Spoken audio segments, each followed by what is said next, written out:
আজকে রানাঘাটে, আর রানাঘাটে বাড়িতে আয়রনের খুব সমস্যা। এবার তার জন্য একটা ফিল্টার বসিয়েছিলাম, ওই ফিল্টারটা মানে আয়রন ভরে গেছে। এবার ওইটাকে আজকে ব্যাক ওয়াশ করতে আসলাম।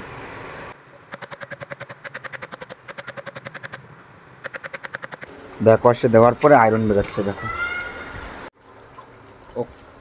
ওখান থেকে আমি ব্যাক ওয়াশে দিয়ে এটাকে পেটালাম, পেটানোর পরে এখান থেকে আয়রনটা বেরোচ্ছে। যখন আয়রন পুরো বেরিয়ে যাবে, এটা যখন পরিষ্কার হয়ে যাবে, তখন আমি ভাল্বটাকে ঘুরিয়ে শুধু ফিল্টারে দিয়ে দেবো।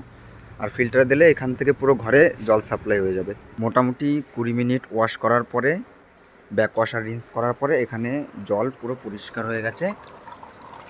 এবার আমরা এইটাকে ফিল্টারে দেবো, ফিল্টারে দিয়ে ঘরে জল পাঠিয়ে দেবো।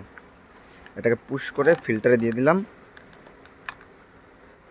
এবার এই ড্রেন লাইন থেকে জল বন্ধ হয়ে গেছে, এখন ঘরের জন্য জল সাপ্লাই হয়ে গেছে। আমার ওয়াশ করা কমপ্লিট। এখন ঘরের জল সাপ্লাই হয়ে গেছে, জল এখন পুরো পরিষ্কার চকচক করছে।